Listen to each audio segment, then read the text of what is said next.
Hey guys, and welcome back to Soul Searcher, where we're continuing our adventures in Tasmania. We are Bob and Dee, a traveling couple from Tampa, Florida. This time, in addition to our crew, Captain Art and First Mate Cindy, we have company, Margy and Russ from Cruising Sunrise. These two are legends, and we were thrilled to have them aboard.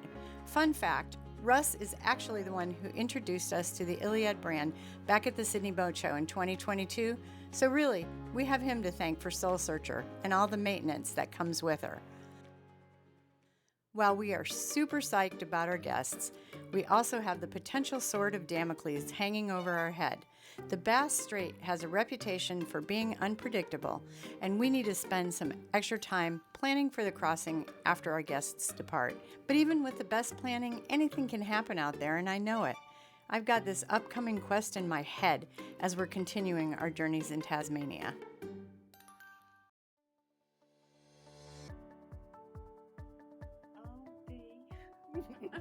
It didn't take these guys long to settle in. They're boating naturals after all. Our time on land can only be described as a whirlwind tour of the Hobart area.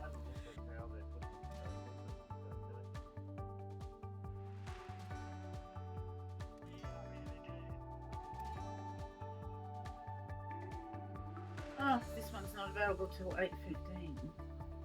No, but First up, Salamanca Market. We are in search of mushrooms, are we not, Margy? also this is like a Y. Oh, that's no. Well, we should be able to go quickly down this road. I think we've covered everything on the way up. How you go to that $500 worth.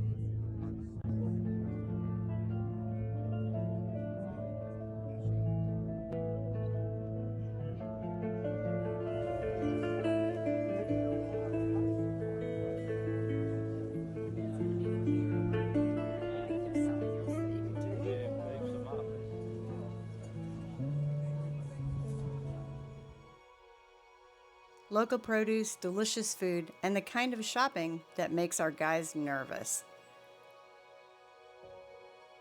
It was fun, and we fell in love with Hobart. You know, right, it's so Now, are you putting a hat on?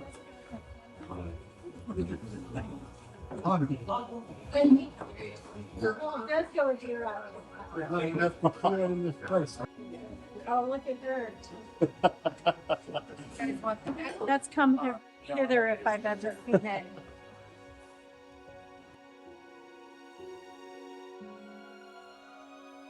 Then we decided to brave the elements and head up Mount Wellington. Is it windy as well? Outside of the car. Ah, you're funny. It was blowing about 150 miles an hour.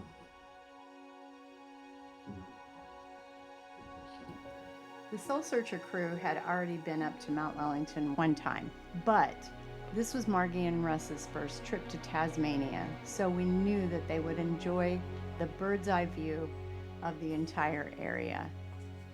Plus that, when we started out, it was a nice day. By the time we got up there, we were starting to get a little bit of sleeting rain intermittently. And though Russ thought it was about 150 miles an hour, he was exaggerating, but it was every bit 40 to 50 knots at the top.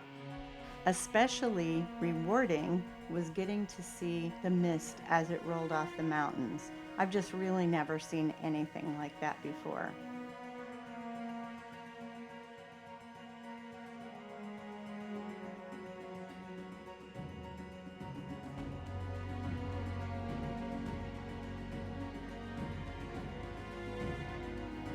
At one point, Margy looked like she was going to get blown away like Mary Poppins, and we figured she was starting to get pretty cold.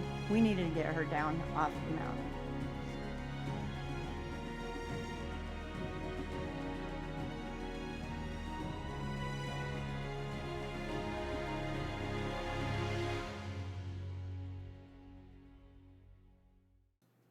The rainbow we saw on our way down the mountain was still waiting for us when we got to the marina.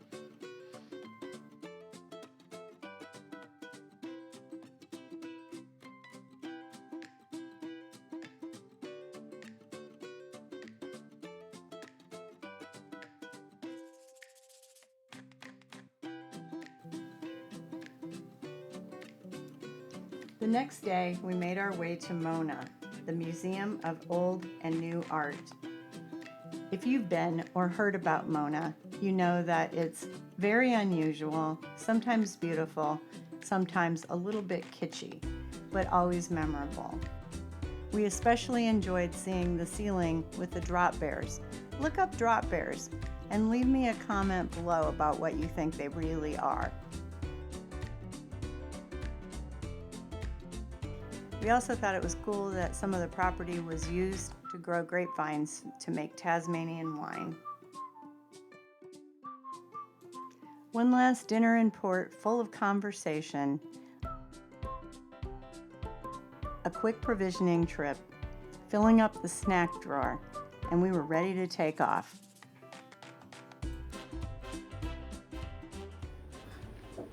Morning. Good morning.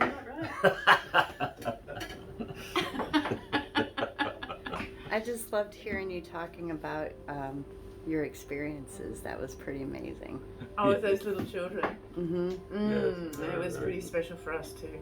We're loving hearing all your travel stories.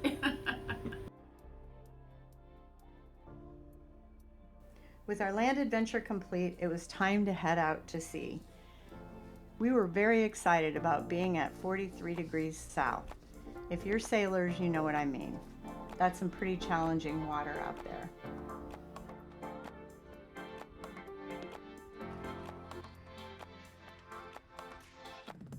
Leaving the calm of the River Derwent, we entered the Southern Ocean for the first time. Well, at least Bob and I did. Soul Searcher had already been through there. We traded the peaceful anchorages for the wild and unpredictable waters surrounding Tasmania.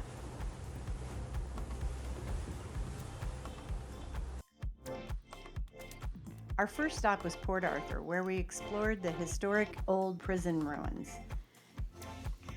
I had done a lot of reading about the development of Tasmania, and I knew that there was a big Scottish and English influence down here.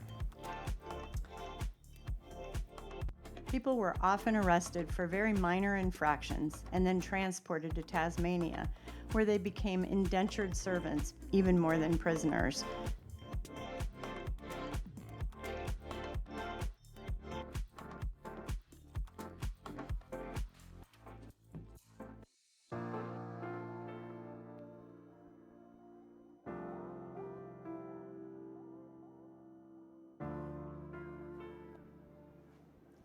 The next morning, leaving Port Arthur, we were all bouncing along quite happily, but that was just the beginning of things. We were destined to find out what it meant to be in the Roaring Forties. Where are we heading today, Captain? We are heading to Coles Bay. Well, the distance to Coles Bay wasn't great. That was going to turn out to be a little ambitious for day number 1 out in the Roaring Forties.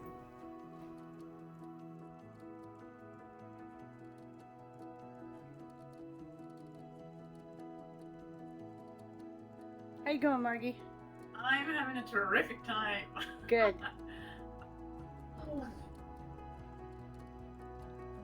That is a little waterfall. Yeah. See a little waterfall up here, mate?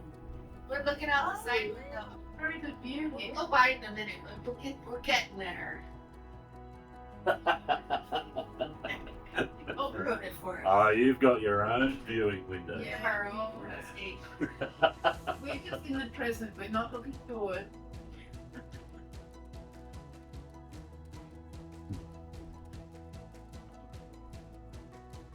Okay. All right, now it's going.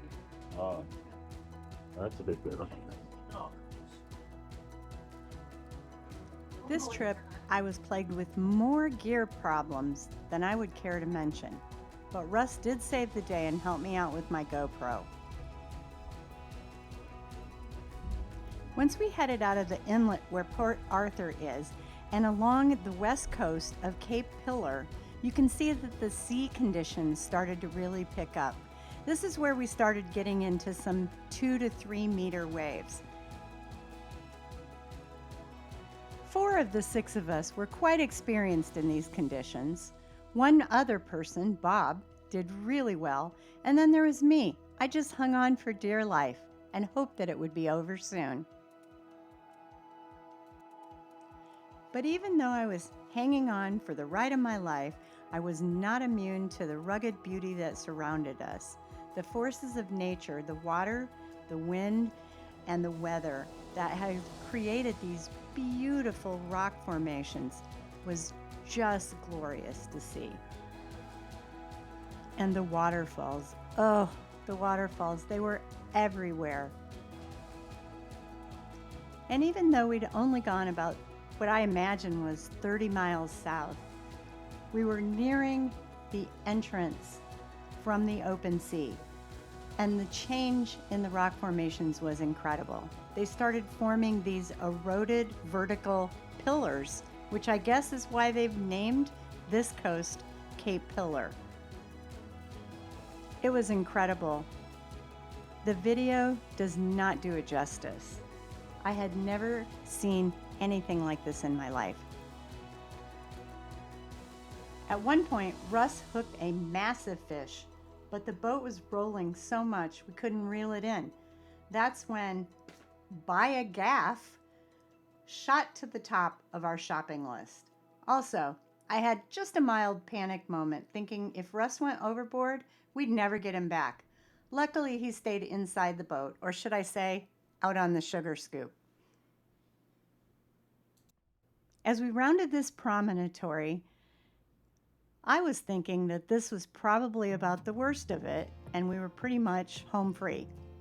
I could handle this. After all, what's 2 to 3 meter waves? But no, we turned this corner, and boom, all of a sudden, 3 to 4 meters, and we were taking the wind at about a 90-degree angle, which is really, really uncomfortable on a catamaran. However, I decided it was all in the attitude, and I was going to pretend this was a bucking bronco and I was having the ride of my life and just go with the flow.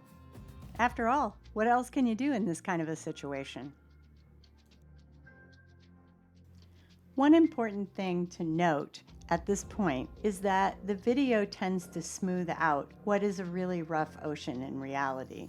So when you're looking at video, if it's not jerking all around, that's because it's been stabilized. So trust me, this was worse than it looks. I started thinking again about that trip up the East Coast, which I knew would be so much worse, and crossing the Bass Strait. Again, that sword of Damocles was hanging over me. But you know what? Challenge accepted. If I can do this, I can do that. Smug in my optimism and refusing to go with my usual worst-case scenario, we were approaching the final gauntlet. I didn't really imagine that it was going to get worse, but it did. Now, suddenly, we're in 3 to 4 meter waves, but we have an inordinate amount of current rushing towards us. The current is created by a massive flow of water in between 2 bodies of land. What we were experiencing was that squeeze between Cape Pillar on our left or port side and the beautiful Tasman Island jutting up out of the sea on the right or starboard side. This is the very southernmost point of Tasmania and the exit out into the Southern Ocean, out into the roaring 40s, unprotected by anything, with the big wind gusts and storms coming up from Antarctica, just ready to take a bite out of you. I ain't scared. Are you scared? Come on. You know, you gotta live a little. Not too hard to do when you have a great crew and a great boat. Off to the left, the coolest pillar yet. And off to the right, the Tasman Island Lighthouse, isolated and 200 meters above sea level. Built in 1904, unmanned since 1977, one of the most isolated lighthouses in Australia. And straight ahead, Antarctica. But we're not going there. Rounding the corner in those rolling waves, we decided to stop about halfway up to our original destination at a place called Maria Island, where we'd have great shelter for the night. But before we got to Maria Island, we passed Cape Huey. Cape Huey is the most famous of the Three Capes Trail on the coast of Tasmania. It's about a 4-day hike to get there and back, and you have to be moderately fit. It was a really cool thing to be able to see it from the ocean, because I know me, for one, I wouldn't have been able to make that hike.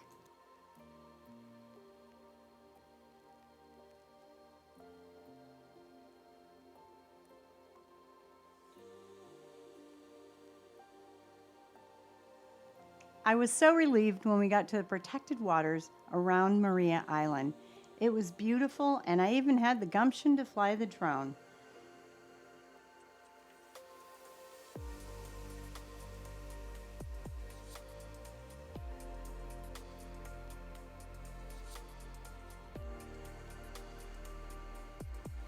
What a moody, overcast afternoon we had there.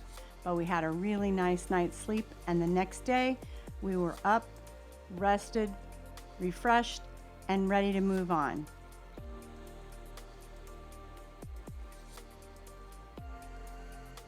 We even made a little side trip out on the East Coast up to Wineglass Bay.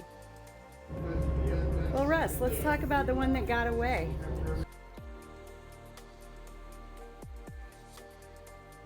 Well, it never actually got away.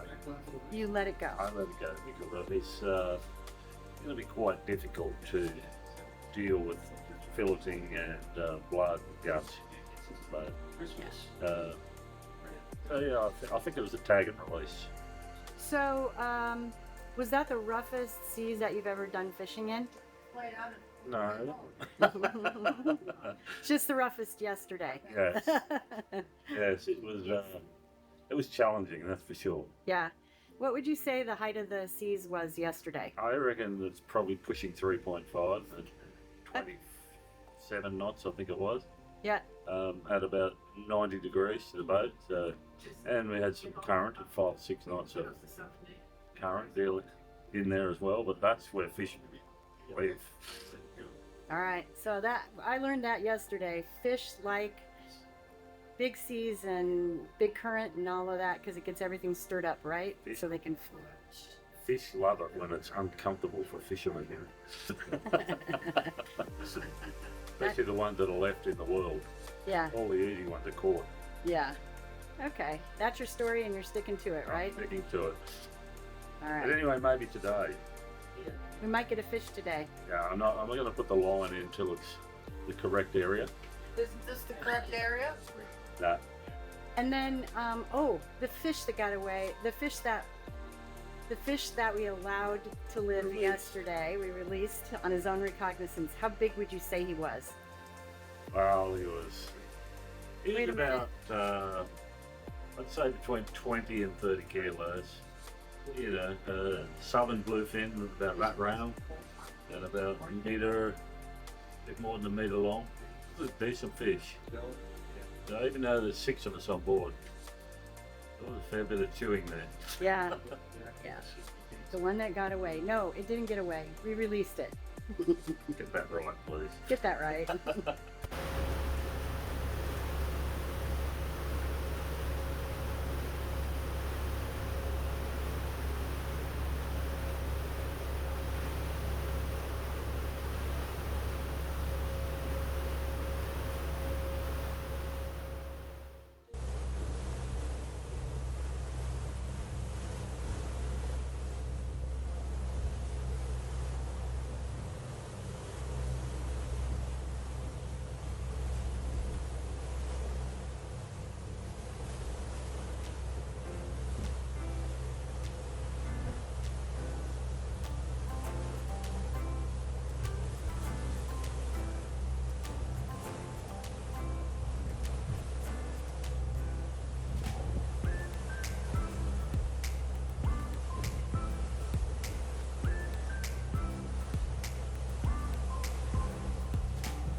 As we cruised toward Wineglass Bay, something unexpected happened. One of those moments that makes you stop and just watch in awe. Out of nowhere, a massive pod of dolphins, at least 25 of them, appeared alongside Soul Searcher. I was honestly surprised to see them this far south, but clearly they were just as happy to see us.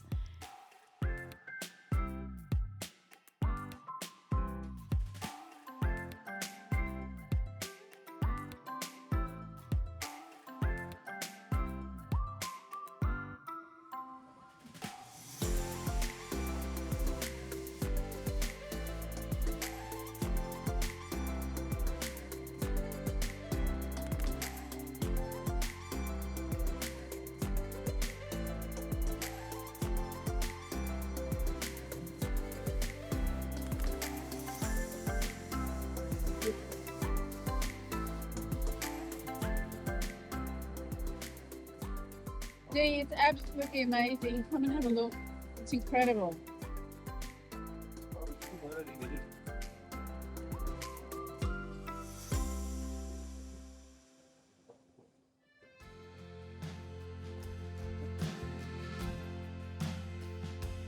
I came here with the same old story. I've got my suitcase full of tricks and all my glory. I came through with the same old lines, but let me see if I can use them one more time. So I'll search for the light that's on the water, and when I find it, I will see that I am stronger than I have thought for all these years. I am bigger than my fear. I've come through to be the big one. I'll be the peacemaker that holds my world together. I'm so tired of just appeasing. Maybe it's time to do the work my heart's been needing.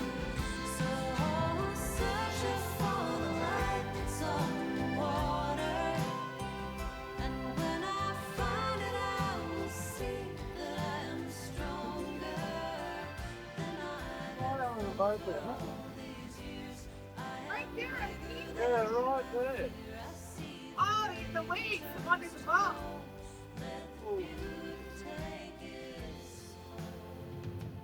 Let it be gratitude that comes right back to me.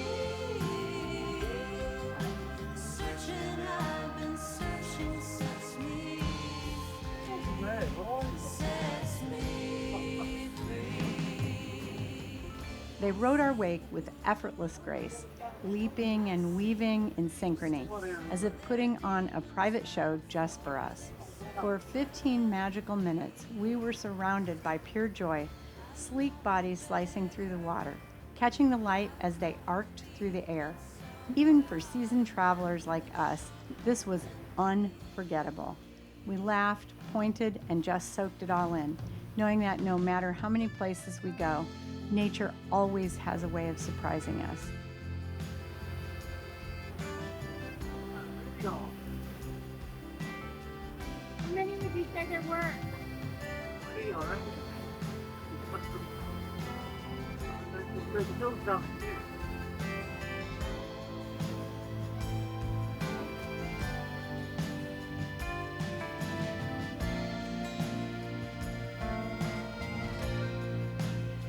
So I'll search for the light that's on the water, and when I find it, I will see that I'm stronger than I have thought for all these years. I am bigger than my fear. I see the gray that turns to gold. Let the beauty take its hold and let my sunshine. Then, just as suddenly as they arrived, they peeled away, disappearing into the deep blue and leaving us grinning like kids, feeling incredibly lucky to be here. Let the beauty take it. Wineglass Bay is highly regarded as one of the most beautiful beaches in the Southern Ocean. The weird thing about it was that it's pretty much right there on the unprotected coast out in the Pacific, and Bob felt it necessary to get on his kayak and go explore. Well, good for you, Bob. That was pretty cool for him to go kayaking out in the roaring 40s. Like, how many people actually do that? Go, Bob. You're not just boat candy, are you?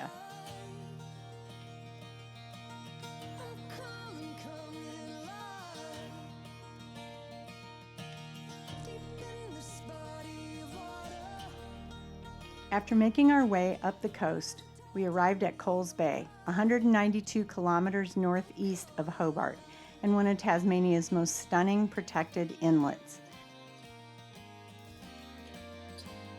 We haven't been on this stinky together. This is nice. It's our first time. Wave bye-bye to Coles Bay. Bye-bye, Coles Bye-bye, Bay. beautiful Coles Bay. And the three hazards up behind us. There's three beautiful mountains. What would you think about taking the aqua taxi all the way back to Hobart? No. A bit rough, I think. Tucked in behind the Hazards mountain range, it's the kind of place that makes you want to stay just a little bit longer, which is exactly what we did. Now, while Bob and I were perfectly happy to soak in the scenery from Soul Searcher, do a little kayaking, and enjoy a Diet Coke, Margy and Russ had other ideas. They tackled a 20-kilometer plus hike along the coast of the Freshnet National Park because apparently they don't believe in rest days when there's a chance to explore. This is some of the video from their trek, and honestly, I almost feel like I was there. Almost, except I wasn't sweating my way up a mountain.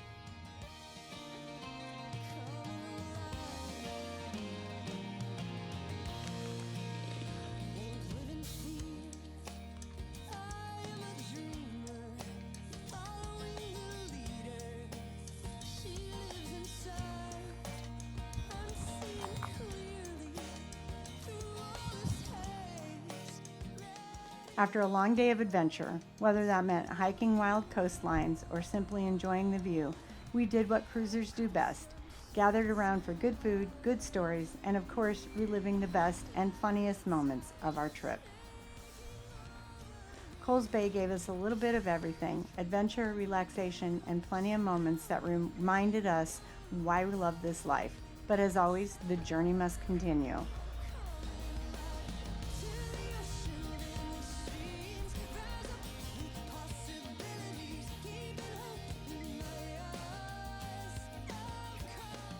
Then it was time to say goodbye to Margy and Russ.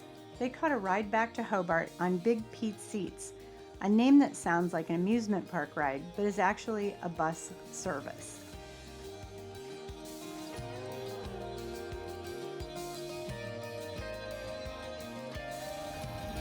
Alright, I'll be back for about an hour.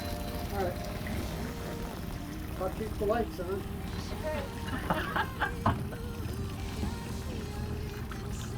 Bye. Bye-bye. Bye, we miss you guys already.